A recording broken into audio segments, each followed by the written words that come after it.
घर पहुंचते ही मम्मी कहने लगी, तुम्हारे पिता ने लड़की पसंद कर ली है। उनके दोस्त की बेटी है, बीए करके नौकरी कर रही है। तो मैं क्या करूं? शादी कर लो। बिना नौकरी मिले या नहीं हो पाएगा। फिर तो पूरी ज़िंदगी ही कुंवारे रह जाओगे। बीबी की कमाई खाने से तो कुंवारा रहना ही अच्छा है। कहते हुए विजय अपने कमरे में चला गया। ज़िंदगी आसान नहीं है। एक सप्ताह तक सरिता टाइपिंग स्कूल नहीं आई। विजय रोज आता रहा और निराश होकर घर वापस जाता रहा। 8वें दिन सरिता के आते ही वह पूछ बैठा कि एक सप्ताह क्यों नहीं आई। जिंदगी में बहुत दिक्कतें हैं, कहते हुए सरिता अपनी सीट पर बैठ गई। क्या हो गया? मेरी बहन जो बीए कर रही है किसी लड़के के साथ चली गई। दोनों बिना शादी के ही एक साथ रह रहे हैं। ऐसा क्यों किया? उसका कहना है कि यदि वो ऐसा न करती तो उसकी शादी नहीं हो पाती। मतलब हमारे घर के आर्थिक हालात। इतना कहकर सरिता चुप हो गई। मुझे नहीं लगता कि आपकी बहन ने गलत किया है। आज की युवा पीढ़ी विद्रोही हो गई है।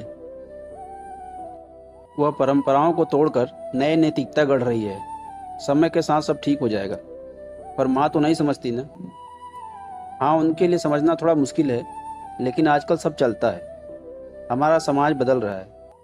बिना शादी के एक साथ रहना पश्चिमी परंपरा है, लेकिन अब ऐसा हमारे यहाँ भी होने लगा है।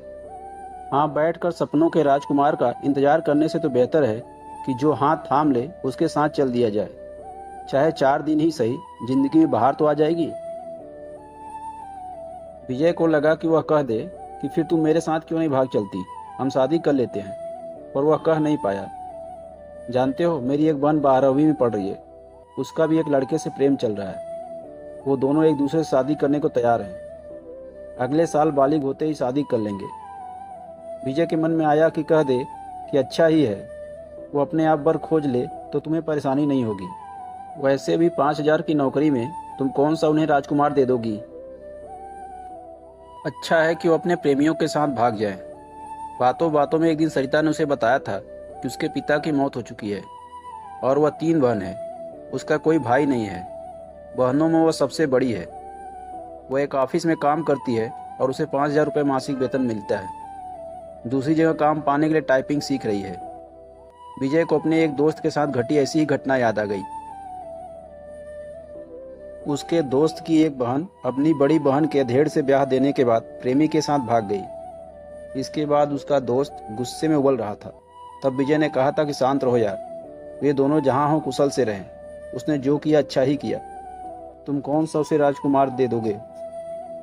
आखिर जिंदगी उसकी है, जीना उसे है, इसलिए निर्णय भी उसे ही लेना चाहिए। दोस्त के बड़े भाई ने भी विजय की बात का समर्थन किया था, लेकिन थोड़ा दार्शनिक अंदाज में कहा था कि होनी को यही मंजूर था। मैं भी सोचती हूँ कि एक बहन ने जो किया ठीक ही है, दूसरी जो करेगी वो भी अच्छा ही है। जीवन यदि संघर्ष है तो करो। प्रेमी से पति बना व्यक्ति भी धोखा दे सकता है, जीवन नरक बन सकता है, और माता पिता का खोजा राजकुमार भी यही करता है। लेकिन माँ नहीं मानती, सोचती बहुत है और तबीयत खराब कर लेती है। पुराने जमाने की है ना। अब तो यह हो गई कि वह मुझसे कहने लगी कि तू भी किसी के साथ भाग जा। मैं उन्हें इस हाल में छोड़कर किसके साथ। इतना कहते कहते रो पड़ी सरिता। विजय की समझ में नहीं आया कि वह क्या कहे और क्या करे। स्थिति को सरिता समझ गई तो खुद पर काबू किया और फिर से टाइप करने लगी। 10 मिनट बाद सरिता उठी और बिना बोले ही चली गई।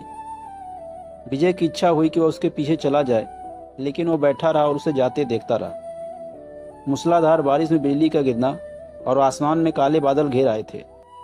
इस कारण परिवेश में अंधेरा पसर गया था। रह रहकर आसमान में बिजली चमकती और बादल गरजते। ऐसे मौसम में भी विजय टाइपिंग स्कूल जाने के लिए तैयार था। वह सरिता से मिलना चाहता था। जब वह घर से निकला तो बूंदाबांदी शुरू हो चुकी थी। फिर भी वह तेज कदमों से टाइपिंग स्कूल की तरफ बढ़ने लगा। कुछ ही दूर गया होगा कि बारिश तेज हो गई। सड़क पर चल रहे लोग भागकर किसी छांव में खड़े हो गए, पर वह अपनी मस्ती में भीगता हुआ चलता रहा। इंस्टीट्यूट पहुंचकर उसे पता चला कि सरिता नहीं आई है। इतनी बारिश में आने की क्या जरूरत थी।